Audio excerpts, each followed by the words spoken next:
Good morning students. आपकी हिंदी की पाठ्य पुस्तक का 14 लेसन जानवरों की समस्या हम स्टार्ट कर चुके हैं। हम जानते हैं कि जानवर अपनी समस्या लेकर एक सभा कर रहे हैं और सभी जानवरों की चाचा, भाई, भतीजे आदि ऐसे रिश्ते बनाए गए हैं। तो किस प्रकार से सभा शुरू हो जा गई है और सभा में कौन कौन अपनी अपनी बातें रख रहा है, आइए आज हम इसकी आगे से स्टार्ट करते हैं। सबसे पहले ऊंट काका खड़े होते हैं। उन्होंने बलबुलाते हुए कहा, प्यारे भाइयों, मैं यहाँ बिल्कुल नहीं चाहता कि कोई मनुष्य मुझ पर सवारी करे। मैंने अपनी पीठ पर कुबड़ इसलिए रखा है कि कोई मुझ पर बैठ ना सके, परंतु मनुष्य तो बहुत तेज होता है। वह लकड़ी की काठी बनाकर उस पर गद्दी रखकर मुझ पर सवारी करता है। इसी प्रकार ऊँट अपनी बात रखकर बैठ जाता है तो सभा में सब उसको लेकर दुखी होकर हाय हाय करने लगते हैं। तभी सिंह गरज कर कहते हैं, शांत रहो, अब दूसरे भी कुछ कहने का मौका देते हैं। ऊँट के बाद आती है गाय। गाय ने कहा, लोग मुझे गौ माता कहकर तो पुकारते हैं, बड़े प्यार से भी पालते हैं, पर उसमें तो उनका खुद का ही स्वार्थ होता है। वे मेरा सब दूध दुहो लेते हैं, यहाँ तक कि मेरे बछड़े के लिए एक बूंद बूंद भी नहीं छोड़ते। किस तरह मैं उसका पार कर बड़ा करती हूँ और बड़े होने पर वे उनको हल में जोत देते हैं, और अगर वे मना करती हैं, मर जाते हैं तो उनकी खाल तक खींच लेते हैं और मैं बा करती रह जाती हूँ और पूरी ज़िंदगी पछताती रहती हूँ। तो इस प्रकार ऊँट की व्यथा हो गई, गाय की व्यथा हो गई।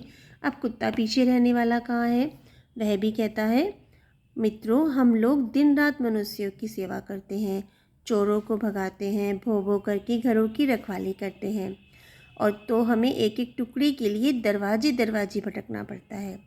लोग काम तो लेना जानते हैं, पर पास जाने पर हमको धुतकार देते हैं और इनके बच्चे तो हमें पत्थर मार कर फेंकते हैं।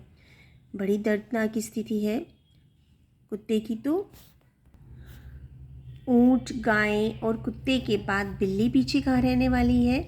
बिल्ली कहती है, बिल्ली रोने लगी, बेटा सिंह राज, मैं तो तुम्हारी मौसी हूँ, मैं अपना दुख क्या बतलाऊँ। मैं मनुष्यों के कपड़ों की रक्षा करती हूँ, अनाज को बिगड़ने से रोकती हूँ, चूहे को उनके घर में टिकने नहीं देती। फिर भी यदि मैं म्याऊं म्याऊं कर कर दूध के कटोरे के पास जाती हूँ तो मुझे लोग डंडे से भगा देते हैं। बिल्ली की व्यथा भी बड़ी दुखदाई है। अब गधा चिल्लाता हुआ आता है और कहता है, धोबी मुझ पर कपड़े लाद कर खुद भी सवार हो जाता है, डंडे से पीटता है, घर से घाट घर ले जाता है, घाट से फिर घर, घर से घाट, और खाने को कुछ देता भी नहीं है। सूखी घास खाकर जब मैं खुशी से चीपो चीपो करता हूँ तो भी मेरी पिटाई की जाती है। गधा भी बड़ा व्यथित दुखी प्रतीत होता है। अब सिंह ने डपट कर कहा, बस बस, रेंगना बंद करो, अब पक्षियों को भी बोलने दो। ये तो सब भी जानवर थे, पशु थे, अब पक्षियों को भी बोलने का मौका दिया जाए।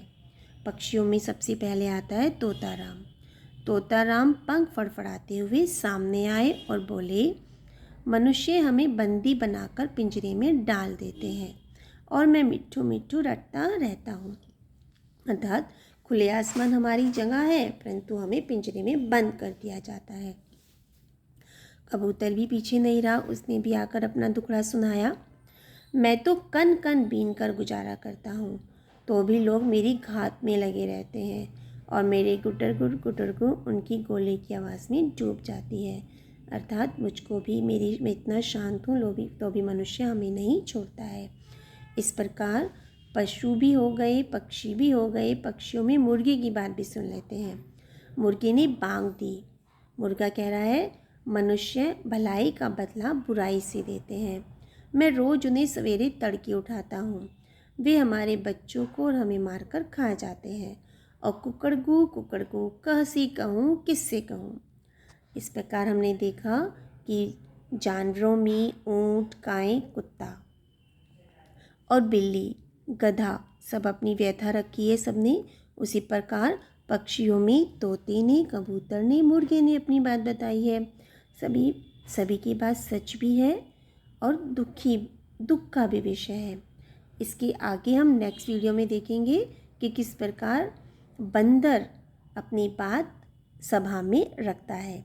नेक्स्ट वीडियो में इसी लेसन के आगे के पार्ट्स के साथ मिलेंगे। Good bye and take care.